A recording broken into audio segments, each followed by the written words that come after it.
Growing up, I had dreams and aspirations, but always felt like the kid that didn't fit in.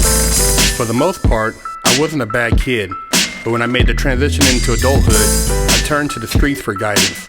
This led to getting locked up in juvenile hall, doing time in CYA, and eventually a 120-month sentence in federal prison. I had a lot of time to think and reflect during my federal sentence, so I share with you what I learned, hoping I can positively influence someone else's life with Prison Talk. Getting down with another Fresh Out Prison Talk.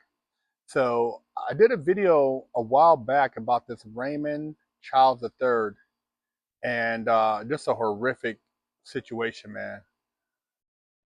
I don't know if you guys remember, but this video 360 years in prison for killing 6 of his family members after having an argument about his curfew. Raymond Childs III had taken his father's vehicle without permission the night before the murders. When he returned home after midnight, his father let him know he was in trouble and that he would be punished later. Raymond did not want to be punished, so he decided to kill everybody in the house. The 17-year-old gunned down his stepmom Kezzy and father Raymond Childs II. He gunned down his brother and sister, 18-year-old Elijah and 13-year-old Rita. He even killed Elijah's pregnant girlfriend Kiara Hawkins and her near-term baby. While Raymond worked his way through the home, his 15-year-old brother Xavier tried to flee and save himself, but Raymond chased him. Xavier begged him to stop and even offered him $44 to let him live, but Raymond shot him anyway. Fortunately, Xavier survived and managed to run to a neighbor's house where he called the police. Raymond was found guilty, but he refused to apologize, claiming he is innocent despite his brother testifying against him and being arrested with the murder weapon. Raymond and Xavier's biological mother also believes that Raymond is innocent and claims that Xavier is lying. Let me know your thoughts on this in the comments.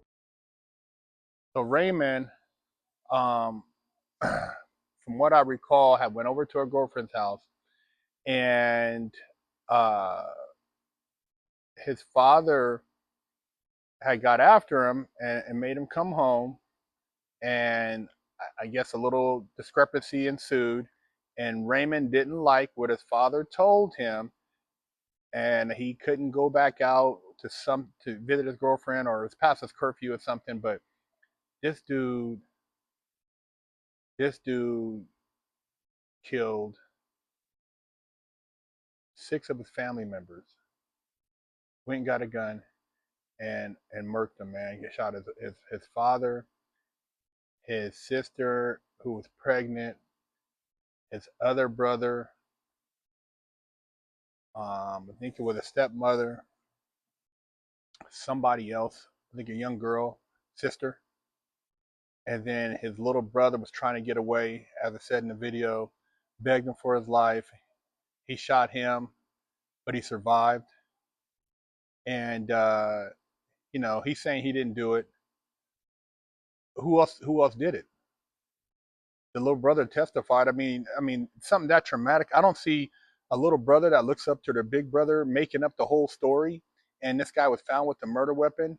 I don't know about the DNA evidence, but I mean, I remember this story, and this guy was like, pretty calm, act like he didn't know what happened, blah blah blah.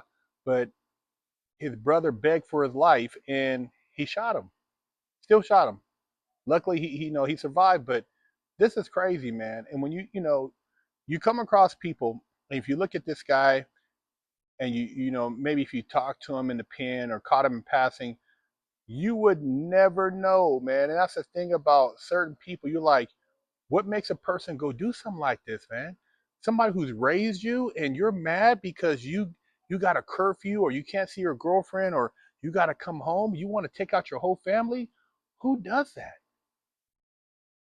What makes a person do that, man? Your family, I mean, you might have disagreements, but man, taking out your whole family over a misunderstanding? 360 years, he's not ever getting out. 6 murders, he's not ever getting out, man. And I've talked to people who have been convicted of murder, and you look at them in the eyes, and they, some people have no conscience in regards to their actions or accountability. And until a person, I don't know, I guess finds a change of of consciousness in their heart and are touched by God, that they can accept what they did and maybe find peace. But all I can say is something like this, man. This guy had to be possessed. He had to have a demon in him in order to commit something like that and to take out his own father and his family.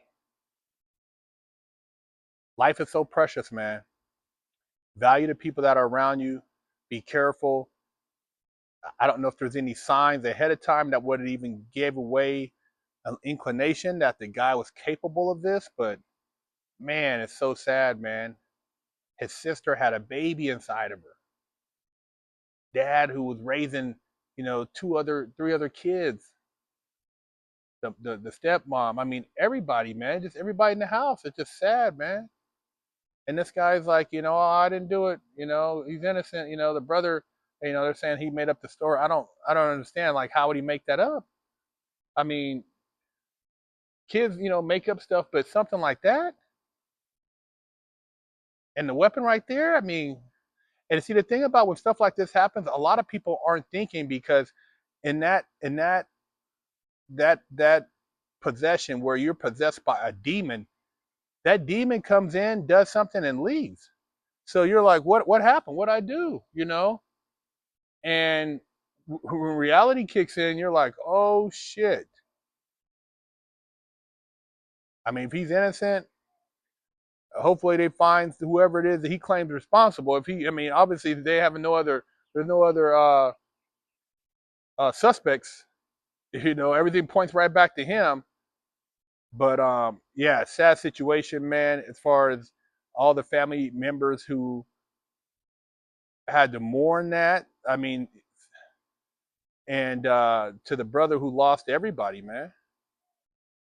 Sad. Let me know what you guys think. Leave a comment, share the channel. Big Kirk 916, getting down fresh out prison talk.